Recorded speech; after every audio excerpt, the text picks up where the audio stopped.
नमस्कार दोस्तों, एक बार फिर से आप सभी का बहुत बहुत स्वागत है। आशा करता हूँ कि आप लोग कुशल मंगल होंगे।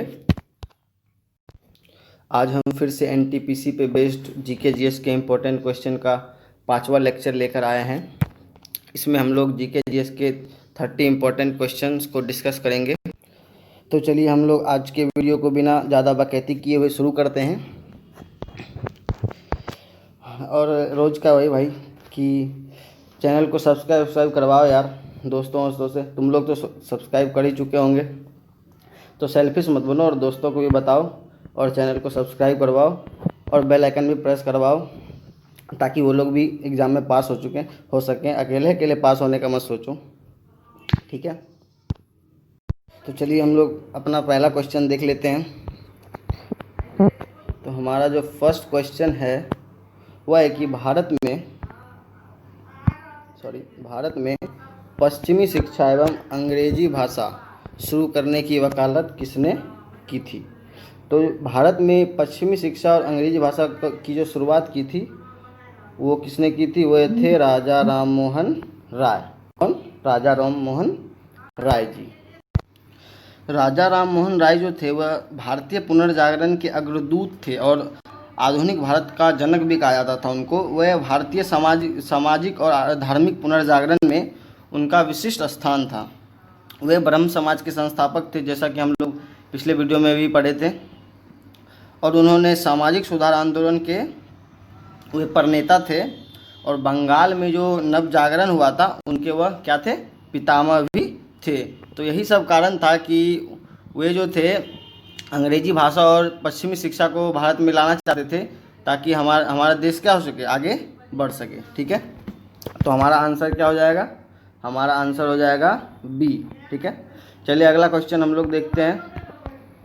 अगला क्वेश्चन हमारा है कि भारत की मवेशी रोग निगरानी एवं पूर्वानुमान प्रणाली का नाम क्या है, ठीक है। तो भारत की मवेशी रोग निगरानी एवं पूर्वानुमान प्रणाली का नाम है बायोसेफ्टी लेबोरेटरी, ठीक है। कौन सा, बायोसेफ्टी लेबोरेटरी, ऑप्शन सी। देखिए, देश के जो पशुधन रोग निगरानी और पूर्वानुमान प्रणाली में 2015 में बीमारी के कारण जीवों में विस्तृत अध्ययन करने के लिए बेंगलुरु में अत्याधुनिक जैव सुरक्षा प्रयोगशाला स्थापित किया गया है। यह जो लैब है यह national Institute of Veterinary Epidemiology and Disease informatics के द्वारा लगाया गया, जिसे हम लोग निवेडी भी कहते हैं, निवेडी, ठीक है, NIVEDI, National Institute of Veterinary Epidemiology and Disease Informatics, इसके द्वारा यह लगाया गया था, ठीक है। चलिए अगला क्वेश्चन हम लोग देखेंगे। अगला क्वेश्चन हमारा है कि निम्नलिखित में से कौन सा इस समूह का सदस्य नहीं है। 4 ऑप्शन हमारे पास दिए हैं, यूनिक्स, एमएस डॉस, विंडोज़ और फायरवॉल। तो जो यूनिक्स है और एमएस डॉस और विंडोज़, ये तीनों क्या है, ये तीनों एक परिचालन तंत्र है, ऑपरेटिंग सिस्टम है, ठीक है। ये कंप्यूटर के ऑपरेटिंग सिस्टम है, कंप्यूटर को ऑपरेट करने में हेल्प करते हैं, ठीक। लेकिन ये जो हमारा 4th ऑप्शन है फायरवॉल, ठीक है, फायरवॉल यह एक नेटवर्क सिक्योरिटी सिस्टम है, ना कि ऑपरेटिंग सिस्टम है। ये क्या है, एक सिक्योरिटी सिस्टम है जो पूर्व निर्धारित सिक्योरिटी नियमों के आधार पर इनकमिंग और आउटगोइंग नेटवर्क ट्रैफिक को क्या करता है, मॉनिटर करता है। जितने भी इनकमिंग और आउटगोइंग नेटवर्क्स होते हैं उनको क्या करता है, ये मॉनिटरिंग करता है, ठीक। तो यह क्या है, डिफरेंट ऑप्शन है। तो आंसर क्या हो जाएगा हमारा डी, फायरवॉल, ठीक। नेक्स्ट क्वेश्चन हम लोग देखते हैं। नेक्स्ट क्वेश्चन हमारा है कि स्वच्छ भारत मिशन किस लिए है, ठीक है। काफ़ी आसान सा क्वेश्चन है कि स्वच्छ भारत मिशन किस लिए है। तो पहला ऑप्शन है कि स्वच्छ भारत पर कर लगाने और राजस्व अर्जित करने के लिए, ठीक है। दूसरा है मशहूर हस्तियों से सड़कों की सफाई कराने के लिए। तीसरा है भारत को स्वच्छ एवं स्वस्थ बनाने के लिए। और डी है चौथा, अपशिष्ट पदार्थों का निपटान करने के लिए। तो जैसा कि आपको पता चल ही गया होगा कि आंसर कौन सा हो जाएगा, डी, भारत को स्वच्छ एवं स्वस्थ बनाने के लिए, सॉरी सी। तो हमारा आंसर हो जाएगा सी। चलिए अगला क्वेश्चन हम लोग देख लेते हैं। अगला क्वेश्चन हमारा है कि किसकी उपस्थिति के कारण हमें वह गंध महसूस होती है जिससे हम एलपीजी सिलेंडर को लीक होने का पता चलता है, ठीक है। तो होता क्या है यहाँ पे कि एलपीजी सिलेंडर जो लिक्विफाइड पेट्रोलियम गैस होता है, एलपीजी लिक्विफाइड पेट्रोलियम गैस, इसमें प्रोपेन और ब्यूटेन पाया जाता है। ठीक है, इसमें क्या क्या पाया जाता है? प्रोपेन और ब्यूटेन। लेकिन प्रोपेन और ब्यूटेन में अपना गंध नहीं होता है। ठीक है, तो क्या होता है कि हमारी सेफ्टी के लिए, क्योंकि एलपीजी क्या होता है, घरों में यूज़ होता है, तो एलपीजी से काफ़ी खतरा है। ठीक है, अगर ये लीक हो गया तो घरों में आग लग सकती है, दुर्घटना घट सकती है। तो इसलिए क्या किया गया है कि एलपीजी में सल्फ़र यौगिक मिलाया जाता है। ठीक है, सल्फ़र का यौगिक मिलाया जाता है। और सल्फ़र का कौन सा यौगिक मिलाया जाता है? तो सल्फ़र का जो यौगिक होता है मिथाइल मरकॉप्टेन। ठीक है, मिथाइल मरकॉप्टेन को मिलाया जाता है। मिथाइल मरकॉप्टेन इसलिए मिलाया जाता है क्योंकि उसमें अपना गंध होता है, एक ऑर्डर होता है, और काफ़ी तेज़ ऑर्डर होता है, काफ़ी तेज़ उसका गंध होता है कि दूर से भी किसी लोग को उसका गंध आ जाए यदि एलपीजी लीक हो रहा हो। ठीक है, तो इसलिए सल्फ़र यौगिक को मिलाया जाता है, क्योंकि जो एलपीजी के अवयव हैं प्रोपेन और ब्यूटेन, उसका अपना गंध नहीं होता है। ठीक, तो हमारा आंसर क्या हो जाएगा? सी, सल्फ़र यौगिक। और कौन सा सल्फ़र यौगिक बताया मैंने? मिथाइल मरकॉप्टेन। ठीक है, चलिए अगला क्वेश्चन हम लोग देख लेते हैं। अगला क्वेश्चन है कि सूर्य को देखने के लिए किस यंत्र का प्रयोग किया जाता है? तो सूर्य को देखने के लिए जिस यंत्र का प्रयोग किया जाता है उसे कहते हैं हेलियोस्कोप। कौन सा? हेलियोस्कोप। इसका उपयोग जो है हम लोग किस लिए करते हैं? सूर्य और उसके भागों को देखने के लिए, सूर्य के भागों को या सूर्य को देखने के लिए करते हैं। इसका प्रथम बार उपयोग बेंटेटो कैस्टेली ने किया था। ठीक है, इसका प्रथम बार उपयोग किसने किया था? बेंटेटो कैस्टेली। ठीक है, इसके बारे में ज़्यादा और कुछ नहीं जानना है। हेलियोस्कोप होता क्या है कि हम लोग क्या करते हैं कि अंधेरे कमरे में टेलीस्कोप को लगाकर, ठीक है, एक अंधेरे कमरे में ऐसा टेलीस्कोप को लगा देते हैं और एक वाइट पेपर रख देते हैं और उस पर हम लोग सूर्य क्या क्या करते हैं? शैडो बनाते हैं। तो इस तरह हेलियोस्कोप का उपयोग किया जाता है। ठीक है, चलिए हम लोग 7वें क्वेश्चन को देख लेते हैं। 7वें क्वेश्चन हमारा है कि दबाव को किस से मापा जाता है? देखिए, दबाव जो होता है उसका डिफिनेशन ही क्या होता है? दबाव मतलब कि प्रेशर का डिफिनेशन ही होता है कि पर यूनिट एरिया पे, मतलब इकाई क्षेत्रफल पे जो अविलंब नॉर्मल फोर्स लगता है, जो अविलंब बल लगता है, उसको क्या कहा जाता है? किसी भी सरफेस पे के यूनिट एरिया पे जो अविलंब बल लगता है, ठीक है, तो उसको क्या कहा जाता है? दाब कहा जाता है, प्रेशर कहा जाता है। तो प्रेशर का जो फॉर्मूला होता है वो होता है फोर्स यानी कि बल बाय एरिया यानी कि क्षेत्रफल। ठीक है, तो फोर्स और एरिया से हम लोग माप सकते हैं। अगर हम लोगों को फोर्स और एरिया मालूम होगा तो हम लोग प्रेशर को आराम से निकाल सकते हैं। ठीक है, तो इसलिए आंसर क्या हो जाएगा हमारा? बल एवं क्षेत्रफल। Answer is C. ठीक है, अगला देख लेते हैं हम लोग। अगला क्वेश्चन है हम लोगों का कि राज्यसभा के सदस्यों का चुनाव किसके द्वारा किया जाता है? तो जो राज्यसभा के सदस्यों का चुनाव वो किसके द्वारा किया जाएगा? तो वो विधानसभा के सदस्यों द्वारा ही किया जाएगा ना, है ना। जो राज्यों की विधानसभा है उनकी सदस्यों द्वारा क्या किया जाता है? सदस्यों का चुनाव किया जाता है राज्यसभा के। ठीक, तो हमारा आंसर क्या हो जाएगा? ए। नेक्स्ट क्वेश्चन हमारा है कि भारतीय सशस्त्र बलों ने ऑपरेशन मेघदूत का संचालन कहाँ पर किया था? तो भारतीय सशस्त्र बलों ने ऑपरेशन मेघदूत का संचालन किया था कहाँ पे? सियाचिन पर। ठीक है, कहाँ पे? सियाचिन पे। देखिए, ये जो ऑपरेशन था, ऑपरेशन मेघदूत, यह 13 अप्रैल 1984 को शुरू किया गया था। कब? 1984 को। ठीक है, इस ऑपरेशन में भारतीय सेना ने पूरे सियाचिन ग्लेशियर पर कब्जा कर लिया था। ठीक है, और वहाँ भारतीय सेना की तैनाती जहाँ पे अभी है उसको वास्तविक ग्राउंड पोजीशन लाइन कहा जाता है, AGPL कहा जाता है। ठीक है, क्या कहा जाता है? AGPL। ठीक है, वास्तविक ग्राउंड पोजीशन लाइन कहा जाता है। तो ऑपरेशन मेघदूत किससे रिलेटेड है? सियाचिन से। ठीक है, और यह 1984 में हुआ था ऑपरेशन स्टार्ट। चलिए अगला क्वेश्चन हम लोग देखते हैं, 10th क्वेश्चन, जो कि हमारा है 10th क्वेश्चन हमारा है कि भारत का संविधान दिवस कब मनाया जाता है? तो भारत का जो संविधान दिवस है वह मनाया जाता है 26 नवंबर को। कब? 26 नवंबर को। अब 26 नवंबर को ही क्यों मनाया जाता है संविधान दिवस? आप लोग ये ध्यान दीजिएगा कि ये संविधान दिवस है, ठीक है, गणतंत्र दिवस नहीं है, जो कि 26 जनवरी को हम लोग मनाते हैं, ठीक है। तो 26 नवंबर को क्यों मनाया जाता है संविधान दिवस, यह जानना है। तो हुआ क्या था कि हमारा जो संविधान था उसको बनने में 2 साल 11 महीने और 18 दिन लगे थे, ठीक है। और 2 साल 11 महीने 18 दिन बाद यह 26 नवंबर 1949 को संविधान क्या हो गया था, बनकर तैयार हो गया था, ठीक है। तो पहली बार जो संविधान दिवस है वह 26 नवंबर 2015 से, कब, 2015 से अंबेडकर जी की 125वीं जयंती वर्ष पर मनाया जाने लगा। तो पहली बार 2015 में किसकी जयंती वर्ष पर, अंबेडकर जी के जयंती वर्ष पर मनाना स्टार्ट हुआ, कब से, 2015 से। और 26 नवंबर को क्यों मनाया जाता है, क्योंकि इसी दिन हमारा संविधान क्या हुआ था, 1949 में बनकर तैयार हुआ था। तो इसलिए हमारा आंसर क्या हो जाएगा, आंसर इज सी, 26 नवंबर, ठीक है। अब क्वेश्चन हमारा है कि तांत्रिक योगिनी पंथ का मूल स्थान माना जाता है। तो देखिए ये थोड़ा रिलेटेड है कि मध्य प्रदेश और उड़ीसा में जो है 64 योगिनी के मंदिर है, कितने, 64 योगिनियों के मंदिर हैं फैले हुए, कहाँ कहाँ, मध्य प्रदेश और उड़ीसा में। तो उनमें से जो सबसे प्रसिद्ध है वह कहाँ पे है, तो उड़ीसा के भुवनेश्वर के पास हीरापुर में स्थित है। कहाँ पे, उड़ीसा में स्थित है, कहाँ पे, भुवनेश्वर के पास हीरापुर में।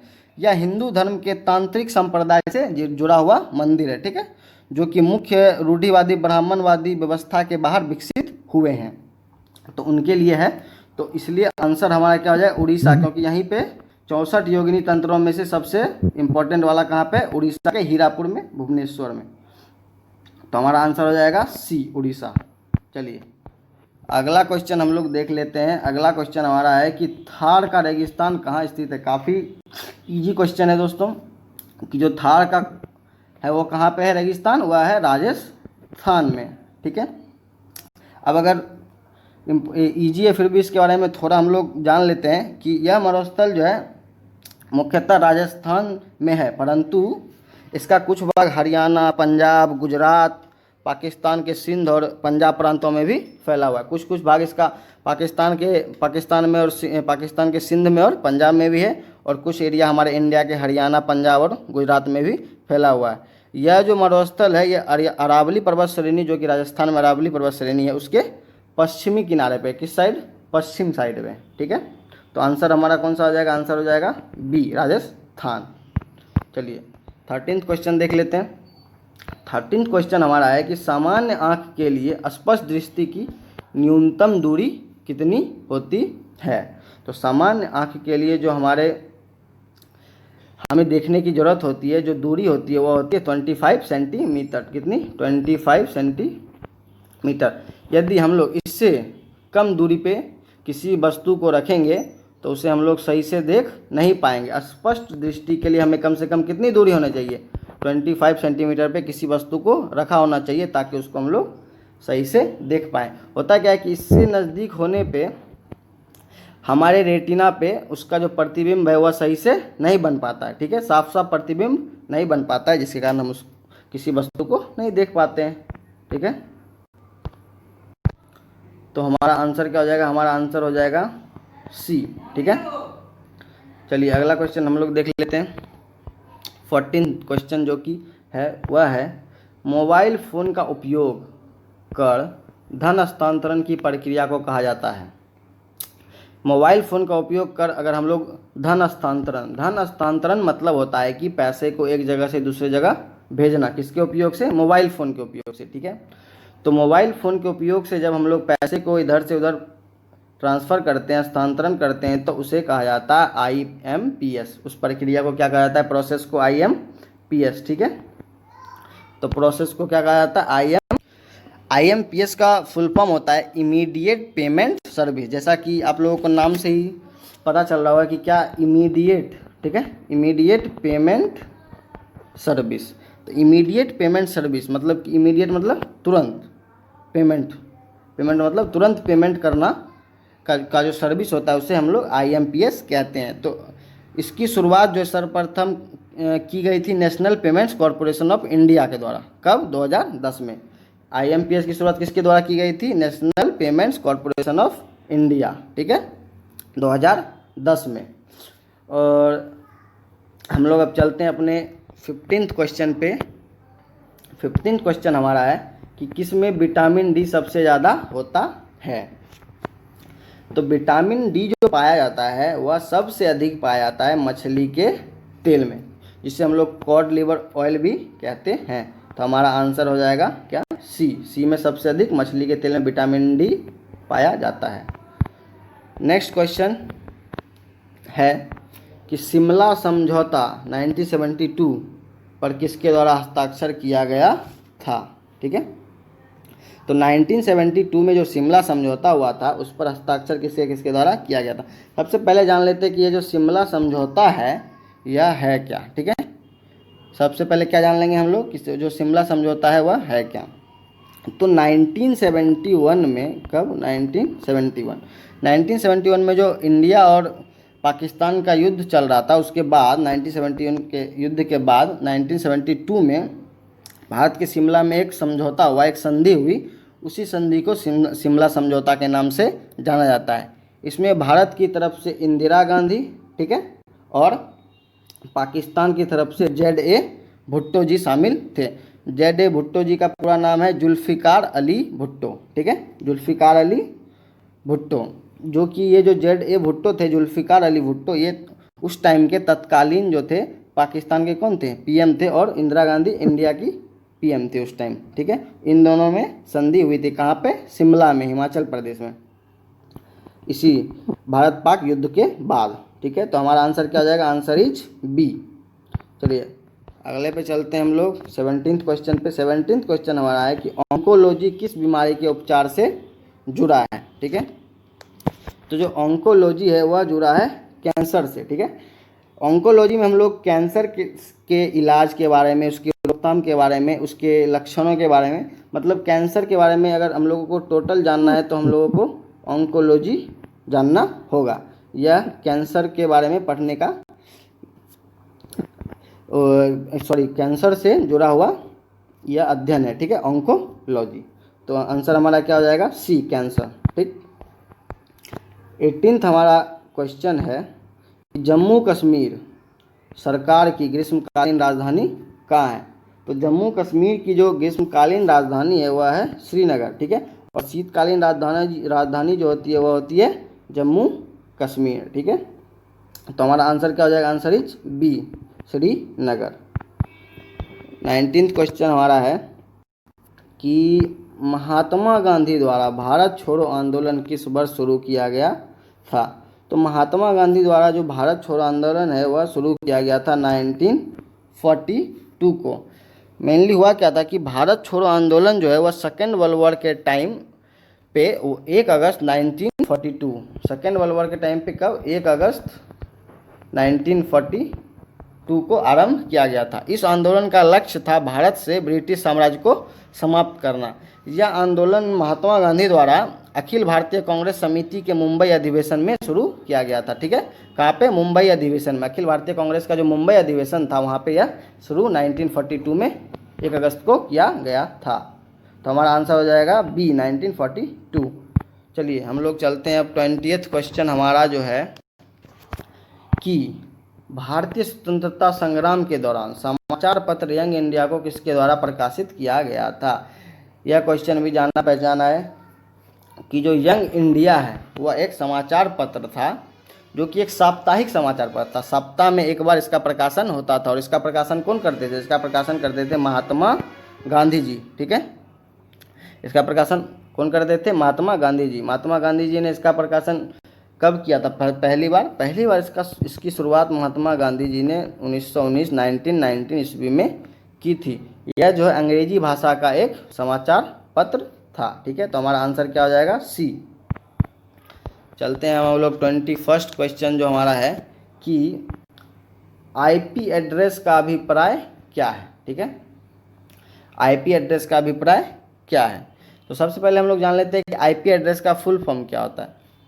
तो IP एड्रेस में जो IP है इसका फुल फॉर्म होता है इंटरनेट प्रोटोकॉल एड्रेस, ठीक है, इंटरनेट प्रोटोकॉल एड्रेस। यह एक संख्यात्मक लेवल का एड्रेस होता है, मतलब इसमें नंबरिंग होता है, ठीक है। IP में क्या होता है, नंबरिंग होता है, लेकिन वह एक एड्रेस है जो कि कंप्यूटर नेटवर्क से जुड़ा प्रत्येक डिवाइस को सौंपा गया। कंप्यूटर नेटवर्क से जितने भी डिवाइस जुड़े हैं, चाहे फ़ोन है, लैपटॉप है, पीसीज है, ठीक है, कोई भी डिवाइस जो कंप्यूटर नेटवर्क से जुड़ा है उसमें सभी में क्या होता है, आईपी एड्रेस होता है, जो कि संचार के लिए इंटरनेट प्रोटोकॉल का उपयोग करते हैं, ठीक है। तो आईपी एड्रेस आप लोग समझ गए। तो यह क्या, एक संख्यात्मक नेटवर्क लेवल होता है, ठीक है। इसमें एक नंबर दिया होता है जो हर डिवाइस का क्या होता है, एक तरह से एड्रेस होता है। तो आंसर हमारा क्या हो जाएगा, ए हो जाएगा, ठीक है। अब चलते हैं हम लोग 22nd क्वेश्चन पे। 22nd क्वेश्चन हमारा है कि आईएफएससी किसका संक्षिप्त रूप है। आईएफएससी जो है यह किसका संक्षिप्त रूप है। देखिए आईएफएससी जो है यह होता है भारतीय वित्तीय प्रणाली कोड, ठीक है, भारतीय वित्तीय प्रणाली कोड। और यह जो एक अक्षरांकीय कोड होता है, यह भी अक्षरांकीय कोड होता है जो कि भारत में इलेक्ट्रॉनिक फंड ट्रांसफ़र की सुविधा उपलब्ध कराता है। यदि हम लोगों को कोई भी इलेक्ट्रॉनिक फंड ट्रांसफ़र करना हो तो उसके लिए हम लोग किसका उपयोग करते हैं, आईएफएससी का उपयोग करते हैं। आईएफएससी का उपयोग किया जाता है किस लिए, इलेक्ट्रॉनिक फंड ट्रांसफ़र के लिए। तो आंसर हमारा जाएगा Indian financial system code. IFSC का फुल फॉर्म क्या होता है, Indian financial system code. Answer is B. चलते हैं हम लोग 23rd क्वेश्चन पे। 23rd क्वेश्चन हमारा है कि रुपया के लिए चिन्ह रुपए, ये जो चिन्ह है ये वाला, एक सेकेंड, यह जो चिन्ह है ये वाला, ठीक है, इसका डिजाइन करने के लिए आयोजित प्रतिस्पर्धा के विजेता कौन थे, ठीक है। तो जो यह प्रतिस्पर्धा है इसके विजेता थे कौन, तो ये थे उदय कुमार, ठीक है। यह प्रतियोगिता जो है 5 मार्च को 2009, ठीक है, 5 मार्च 2009 को रखी गई थी। इसमें आईआईटी मुंबई से post graduate designer Uday Kumar, ये जो थे उदय कुमार, ये आईआईटी से पोस्ट ग्रेजुएट थे और ये एक डिजाइनर थे। इनके डिज़ाइन को सिलेक्ट किया था, उन्होंने ये वाला डिज़ाइन दिया था, इनके डिज़ाइन को सिलेक्ट किया गया था। लेकिन 2009 में सिलेक्ट तो कर लिया गया था, लेकिन इसे 15 जुलाई 2010 में भारत सरकार ने स्वीकार किया था, ठीक है। कब, 15 जुलाई 2010 को उदय कुमार जी का डिज़ाइन सेलेक्ट किया गया था रुपए वाला, ठीक है। तो हमारा आंसर क्या हो जाएगा, आंसर इज ए। चलते हैं अब हम लोग 24th क्वेश्चन जो हमारा है कि माचिस की तीलियों में होता है, माचिस की जो तीली होती है उसके आगे में क्या होता है, आगे जो बारूद लगा होता है वह क्या होता है, उसको लोग बारूद समझते हैं लेकिन वो बारूद होता नहीं है वो होता है फॉस्फोरस। क्या होता है, फॉस्फोरस। और कौन सा फॉस्फोरस होता है, तो वह होता है रेड फॉस्फोरस, ठीक है। कौन सा, रेड फॉस्फोरस। फॉस्फोरस जो 2 टाइप के होते हैं, एक वाइट फॉस्फोरस होता है, एक होता है वाइट, ठीक, और एक होता है रेड। तो वाइट फॉस्फोरस को हम लोग माचिस में क्यों नहीं यूज़ करते हैं, वाइट फॉस्फोरस जो है वह अति ज्वलनशील होता है, ठीक है, वह हवा के संपर्क में ज़्यादा देर तक नहीं रह सकता, वह जल जाता है, ठीक है, वो अपने आप क्या हो जाता है, जलना शुरू कर देता है। लेकिन रेड फॉस्फोरस ऐसा नहीं है, तो इसलिए इसका उपयोग हम लोग माचिस बनाने में करते हैं। तो हमारा आंसर क्या हो जाएगा, बी, ठीक है। वैसे इसमें ज़्यादा डिटेल में नहीं पूछा हुआ है, बस पूछा है कि फॉस्फोरस मतलब किसका उपयोग होता है, तो आंसर फॉस्फोरस हो जाएगा, ठीक है। चलते हैं हम लोग 25th क्वेश्चन। 25th क्वेश्चन जो कि हम लोग पहले भी डिस्कस कर चुके हैं इसके बारे में कि बायोस का क्या तात्पर्य है, बायोस जो उसका क्या तात्पर्य है। देखिए बायोस एक ऐसा पहला सॉफ्टवेयर है जो किसी भी पीसी को जब हम लोग ऑन करते हैं तो ऐसा पहला सॉफ्टवेयर है जो कि सभी हार्डवेयर, पीसी से कनेक्टेड जितने भी हार्डवेयर होते हैं जैसे कि RAM, processor, keyboard, mouse, hard drive, इन सब को यही आइडेंटिफाई करता है। कौन, बायोस। बायोस ही सभी चीज़ों को क्या करता है, आइडेंटिफाई करता है और फिर उसको कॉन्फ़िगर करता है, ठीक है। उसको क्या करता है, कॉन्फ़िगर करता है और फिर इसके बाद कंप्यूटर मेमोरी के ऑपरेटिंग सिस्टम को लोड करता है। तो बायोस का काम है सिस्टम हार्डवेयर के पुर्जों को प्रारंभ करना, ठीक है, क्या करना, सिस्टम के जितने भी हार्डवेयर उसको क्या करना, स्टार्ट करना, बायोस का काम है। तो हमारा आंसर हो जाएगा ए। चलिए 26th क्वेश्चन हमारा है कि यूएनओ का मुख्यालय कहाँ स्थित है। इसमें ज़्यादा कुछ बताने लायक है नहीं। यूएनओ का मुख्यालय हुआ यूएसए के न्यूयॉर्क शहर में स्थित है, ठीक है। चलिए आप लोगों के लिए यहाँ पे एक क्वेश्चन मैं पूछ रहा हूँ जिसका आंसर आप लोगों को कमेंट में देना है कि न्यूयॉर्क जो है, न्यूयॉर्क किस नदी के किनारे है, न्यूयॉर्क जो है वह किस नदी के किनारे है, यह आंसर आप लोगों को कमेंट में देना है। ठीक है, चलिए अगला क्वेश्चन हम लोग देख लेते हैं जो कि 27वां क्वेश्चन है कि प्रथम भारतीय संचार उपग्रह कौन सा था। तो जो प्रथम भारतीय संचार उपग्रह था वह था एप्पल। कौन सा? एप्पल। एप्पल जो था वह हमारा पहला भारतीय संचार उपग्रह था। अच्छा, एप्पल का फुल फॉर्म क्या होता है? APPLE। एप्पल का स्पेलिंग तो आता होगा, आप लोग बचपन में पढ़े होंगे। ठीक है, यही होता है ना, गलत तो नहीं है कुछ। तो इसमें ए का मतलब होता है एरियाना, पी का मतलब होता है पैसेंजर, इस पी का मतलब होता है पेलोड और इस ई का मतलब होता है एक्सपेरिमेंट। ठीक है, तो टोटल मिला के क्या हो गया? Apple, Ariana, passenger, payload, experiment.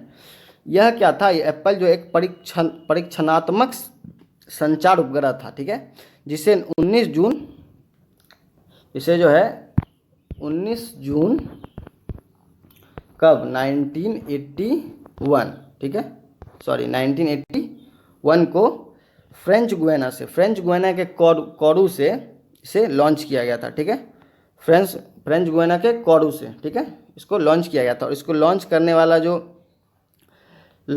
वाला था, क्या था? इसको लॉन्च किया गया था किसके द्वारा? इसको लॉन्च किया गया था एरियाना फर्स्ट के द्वारा। ठीक है, एरियाना फर्स्ट के द्वारा, इसीलिए इसका नाम एरियाना पैसेंजर पेलोड था।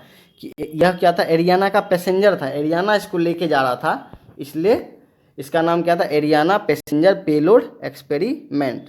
तो यह किसके द्वारा लॉन्च किया गया था? एरियाना फर्स्ट के द्वारा। ठीक है, यह एक सफल मिशन था। यह भारत के अंतरिक्ष कार्यक्रम का सबसे महत्वपूर्ण उपलब्धियों में से एक है। ठीक है, इसका उपयोग हम लोग टीवी कार्यक्रम के प्रसारण, रेडियो नेटवर्किंग आदि कई और क्या कहते हैं, सूचना संबंधी, संचार संबंधी वस्तुओं के लिए करते हैं। ठीक है, तो आप लोग समझ गए। अब तो हमारा आंसर क्या हो जाएगा? सी, एप्पल। ठीक है, नेक्स्ट क्वेश्चन हमारा है वह है कि भारत में राष्ट्रीय सुशासन दिवस कब मनाया जाता है। तो भारत में राष्ट्रीय सुशासन दिवस 25 दिसंबर को मनाया जाता है, जो कि हमारा बी आंसर है। अब 25 दिसंबर को हमारा मनाया क्यों जाता है राष्ट्रीय सुशासन दिवस? तो 25 दिसंबर को अटल बिहारी वाजपेयी जी का जयंती के रूप में हम लोग राष्ट्रीय सुशासन दिवस को मनाते हैं। भारत सरकार ने सुशासन दिवस को सरकार के लिए कार्य दिवस के रूप में घोषित किया है, जिसे अंग्रेजी में गुड गवर्नेंस डे भी कहते हैं। सुशासन दिवस को क्या कहा जाता है? गुड गवर्नेंस डे भी कहा जाता है। यह अटल बिहारी वाजपेयी जी के जयंती के दिन से मनाया जाता है 25 दिसंबर को। तो आंसर हो जाएगा बी। तो अब 29वां क्वेश्चन हम लोग देख लेते हैं। 29वां क्वेश्चन है हमारा कि OTC दवा क्रोसिन एक डैश दवा है। OTC दवा जो क्रोसिन है वह एक डैश दवा है। पहले हम लोग समझते हैं ये वर्ड OTC वर्ड ये है क्या। OTC का मतलब होता है ओवर द काउंटर। ठीक है, ओवर द काउंटर मतलब कि वैसी दवा जिसको लेने के लिए आपको डॉक्टर की पर्ची की ज़रूरत या आवश्यकता नहीं होती हो, वैसी दवा को OTC कहा जाता है, ओवर द काउंटर दवा। ठीक है, कि आपको बिना पर्ची के सीधे किसी भी दुकान में मिल जाए, उसको OTC कहा जाता है। तो इसका उपयोग जो है मेनली, दवा का नाम है क्रोसिन, उसका टाइप क्या है? OTC। ठीक है, तो वह हम लोग उपयोग करते हैं ज्वर नाशक के रूप में। ठीक है, किसके नाम? ज्वर नाशक के रूप में किया जाता है, मतलब बुखार में इसका उपयोग किया जाता है। आंसर हो जाएगा हमारा बी। ठीक है, चलते हैं 30वां क्वेश्चन, हमारा लास्ट क्वेश्चन भी है इस वीडियो का, कि ब्लॉटिंग पेपर द्वारा स्याही सूखने का क्या कारण है। मतलब ब्लॉटिंग पेपर द्वारा स्याही सुखाने होगा, यहाँ पे सुखाने का क्या, सोखने का क्या कारण है, सॉरी। तो ब्लॉटिंग पेपर द्वारा जो स्याही सोख लिया जाता है उसका मेन कारण है कि जो ब्लॉटिंग पेपर होता है उसमें छोटे छोटे पोर्स होते हैं। ठीक है, छोटे छोटे पोर्स होते हैं, तो वे पोर्स क्या करते हैं कि स्याही को सोख लेते हैं, उनमें कैपिलरी प्रोसेस होता है। ठीक है, जैसे कि आप लोग पेंट ब्रश को आप लोगों ने देखा होगा कि जब हम लोग पेंट ब्रश को पेंट में डुबोते हैं तो उसमें बहुत सारा पेंट आ जाता है। ठीक है, जबकि ऐसा कुछ उसमें होता नहीं है कि उसमें पेंट चिपक जाए, लेकिन क्यों चिपक जाता है, तो उसमें जो ब्रश निकला होता है, कोई भी पेंट ब्रश है, ठीक है, तो उसमें जो ब्रश निकला होता है, उन ब्रशेस में क्या होता है, नैरो पाइप होता है, एक पतला पाइप होता है, जिसके अंदर क्या होता है, कैपिलरी प्रोसेस होता है, जिससे पेंट उसके अंदर चला जाता है और उससे हम लोग दीवार को आराम से पेंट कर लेते हैं। तो उसी तरह ब्लॉटिंग पेपर में भी छोटे छोटे नैरो पाइप्स होते हैं, नैरो छिद्र होते हैं, पोर्स होते हैं, जिसमें क्या होता है, इंक को सोख लिया जाता है। तो वहाँ पे कौन सा प्रोसेस होता है, कैपिलरी प्रोसेस होता है, ठीक है। तो आंसर हमारा हो जाएगा सी, ठीक है। चलो यार, काफ़ी मज़ा आ गया, ये वाला सेट सॉल्व करके मज़ेदार क्वेश्चंस थे सभी। आप लोगों को भी आई होप कि मज़ा आया होगा यह वीडियो को देख के। और क्या कहते हैं, यदि आप लोगों ने पीछे के एनटीपीसी के वीडियो नहीं देखे हैं, जो कि ये 5वां लेक्चर है, तो इससे पहले 4 और लेक्चर आ चुके हैं, उनको यदि आप लोगों ने अभी तक नहीं देखा है तो प्लीज़ जाकर देखो। वो सभी वीडियोज़ अवेलेबल है हमारे चैनल पे, चारों के चारों। और चैनल को सब्सक्राइब करवाओ, दोस्तों से भी करवाओ, जो भी आस पड़ोस मिले सभी से करवाओ, ठीक है। और आप लोगों को यदि एनटीपीसी से रिलेटेड टेस्ट देना है, जो कि क्या कहते हैं, इन्हीं वीडियोस पे बेस्ड होते हैं, तो वह हमारे ग्रुप में, जो टेलीग्राम चैनल है हमारा, जो कि आपको लिंक दे दिया जाएगा डिस्क्रिप्शन में, हमारा टेलीग्राम ग्रुप है, उस पर होता है रोज़ 12 बजे। तो आप लोग वहाँ पे जाके क्विज़ दे सकते हैं, अटैम्प्ट कर सकते हैं। बहुत बहुत धन्यवाद आप लोगों का वीडियो को अंत तक देखने के लिए। Bye bye.